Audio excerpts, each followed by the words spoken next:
வாழ்க தமிழ், வளர்க தமிழக வெற்றி கழகம், ஓங்குக டாக்டர் அம்பேத்கர் புகழ், வெல்க தமிழக முதலமைச்சர் மாண்புமிகு சி. ஜோசப் விஜய் அவர்களின் நாமம்.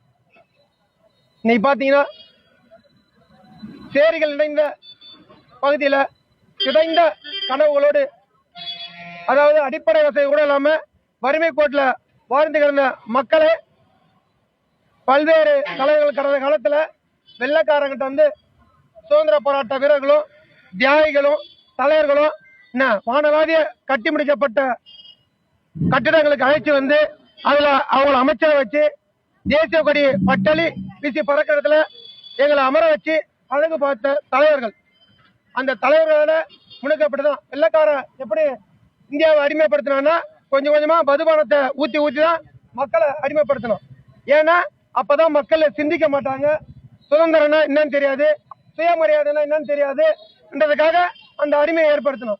அதே போல புதுச்சேரி மாநிலம் நடந்துகிறது கண்டிக்கத்தக்கது.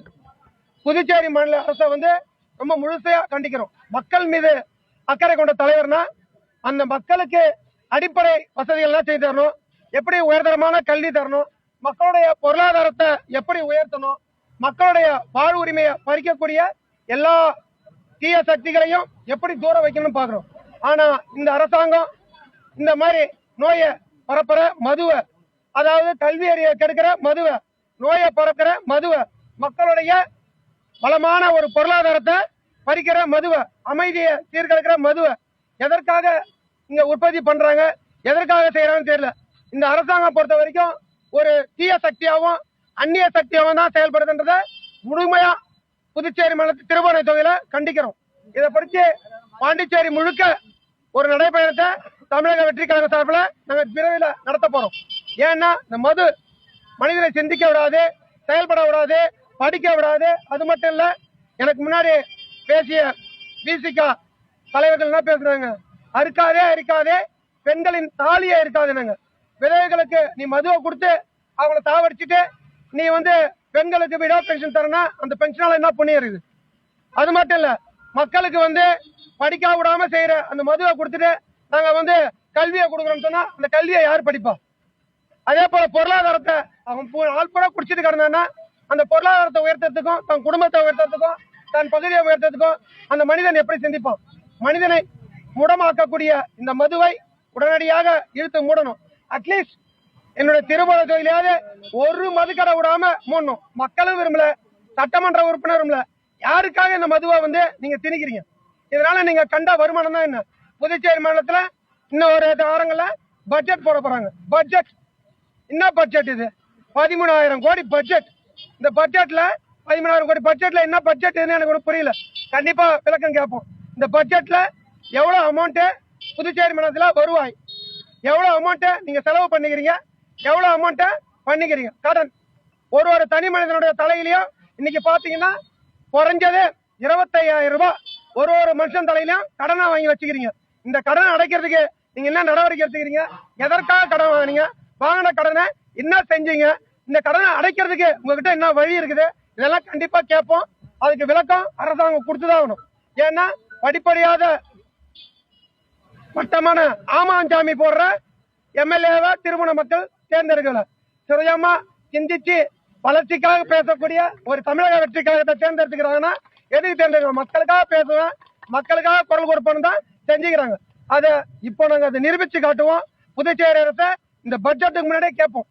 என்ன கேட்போம்? எவ்வளவு பட்ஜெட்டு, எவ்வளவு அமௌண்ட் பட்ஜெட்டு, இந்த பட்ஜெட்ல எவ்வளவு நீங்க கடன் வாங்கிறீங்க, எவ்வளவு வருமானம், மீதி பணத்தை எந்தெந்த திட்டங்களுக்கு நீங்க செயல்படுத்துகிறீங்க, எத்தனை துறைகள்ல இந்த திட்டங்கள் செயல்படுத்தப்பட்டிருக்குது, வாங்குற கடனு எதற்காக நீங்க வந்து இந்த மதுக்கடையில ஊக்குவிக்கிறீங்கன்னு சொல்லணும். இவ்வளவு மதுக்கடையை ஊக்குவிச்சு நீங்க கண்டாதான் என்ன?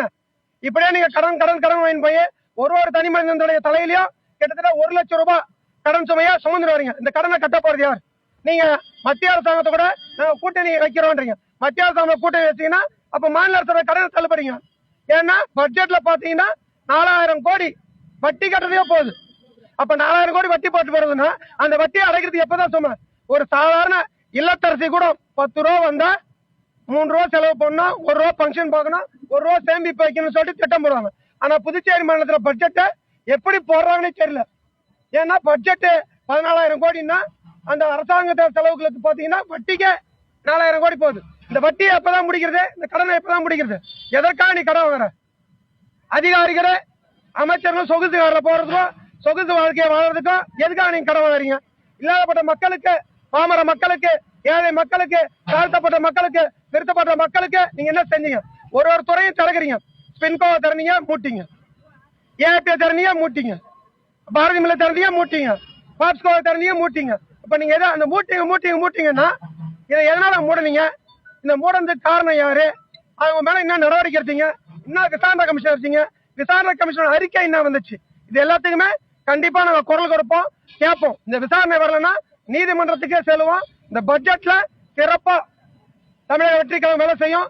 அதே போல புதுச்சேரி மாநிலத்தில் திருவானையில மக்களுக்கு பயன்படாத எல்லா ரெஸ்டாரண்டும் மூடணும்.